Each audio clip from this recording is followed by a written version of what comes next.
तमिलनाडु में अप्रैल मई 2026 तक नई सरकार चुनने के लिए मतदान होना है। विधानसभा चुनाव में करीब 1 साल का समय बाकी है, लेकिन राजनीतिक दल अभी से चुनावी मोड में आ गए हैं। तमिलनाडु के सत्ताधारी गठबंधन की अगुवाई कर रही डीएमके ने 200 सीटें जीतने का लक्ष्य रखा है। सत्ताधारी गठबंधन में वीसीके और लेफ्ट पार्टियां अधिक सीटों की डिमांड कर रही हैं। वहीं तमिल पॉलिटिक्स में अपनी जमीन तलाशने में जुटी भारतीय जनता पार्टी भी एक्टिव मोड में आ गई है। गृह मंत्री अमित शाह ने हाल ही में तमिलनाडु का दौरा किया था।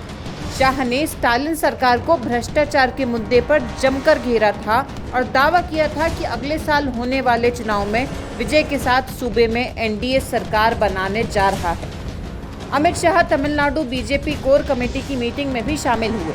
अब चर्चा यह भी है कि बीजेपी की रणनीति तमिलनाडु में एनडीए का कुनबा बढ़ाने की है। बीजेपी ने पहले अपनी पुरानी गठबंधन सहयोगी एआईएडीएमके को साथ लिया और अब उसकी नज़र सिने स्टार थलपति विजय की पार्टी टीवीके पर है। तमिलनाडु बीजेपी की वरिष्ठ नेता और तेलंगाना की पूर्व राज्यपाल तमिलिसाई सुंदरराजन ने पिछले दिनों इस बात के संकेत दे दिए थे कि पार्टी जल्द ही विजय की पार्टी से संपर्क करेगी। उन्होंने कहा था कि बीजेपी का केंद्रीय नेतृत्व जल्द ही टीवीके समेत डीएमके विरोधी पार्टियों के साथ बातचीत शुरू करेगा। सही समय पर समान विचारधारा वाली सभी पार्टियों को एक मंच पर लाने की कोशिश की जाएगी, जिससे डीएमके को शिकस्त देने के लक्ष्य की ओर बढ़ा जा सके। सवाल है कि क्या विजय और उनकी पार्टी तमिलनाडु में बीजेपी के लिए वह कर सकते हैं जो आंध्र प्रदेश में चंद्रबाबू नायडू और उनकी पार्टी ने किया था। तमिलनाडु बीजेपी को थलपति विजय से उम्मीद है, तो इसके पीछे भी अपनी वजहें हैं, अपने तर्क हैं। तमिल पॉलिटिक्स में बीजेपी की पार्टनर एआईडीएमके अब उतनी ताकतवर नहीं रही जितनी जयललिता के दौर में हुआ करती थी। पलानीसामी और पन्नीर सेल्वम की गुटिया लड़ाई में एआईएडीएमके के उलझने से तमिल पॉलिटिक्स में एक वैक्यूम बना है। विजय की पार्टी इसी वैक्यूम को भरने की डीएमके के खिलाफ विकल्प बनने की कोशिश कर रही है। ऐसे मतदाता जो डीएमके के साथ नहीं जा सकते, टीवीके की रणनीति उन्हें अपने पाले में करने की है। अगर ऐसा होता है तो इसका सीधा मतलब होगा कि डीएमके विरोधी वोट बटेंगे, जिसका फायदा सत्ताधारी गठबंधन को मिल सकता है। विजय और उनकी पार्टी कितना सफल रहेगी, ये देखने वाली बात होगी। लेकिन तमिल पॉलिटिक्स का इतिहास देखें तो यह स्टार पॉलिटिक्स को सूट करती है।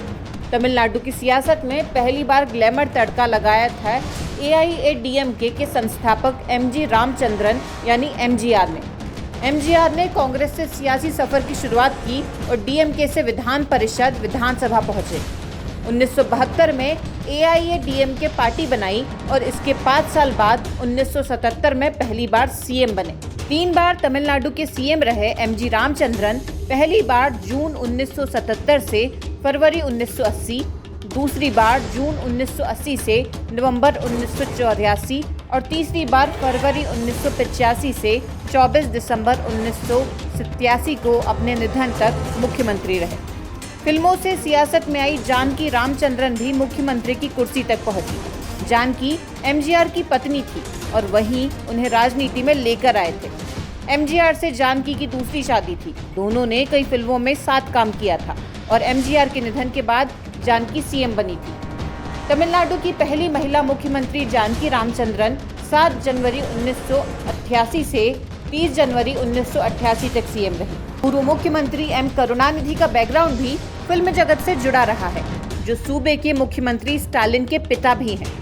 करुणानिधि डीएमके के संस्थापक सीएन अन्नादुराई के निधन के बाद पार्टी के नेता बने और 5 बार मुख्यमंत्री की कुर्सी तक पहुंचे। जयललिता भी फिल्मी दुनिया से ही राजनीति में आई थी। 1982 में एआईएडीएमके के साथ राजनीति की शुरुआत करने वाली जयललिता 1991 में पहली बार मुख्यमंत्री बनी थी। वह 6 बार तमिलनाडु की मुख्यमंत्री बनी। विजय भी तमिल फिल्मों के सुपरस्टार हैं और तमिलनाडु की पॉलिटिक्स भी स्टार पॉलिटिक्स के मुफीद रही हैं। ऐसे में बीजेपी को उनके साथ आने से बेहतर की उम्मीद है।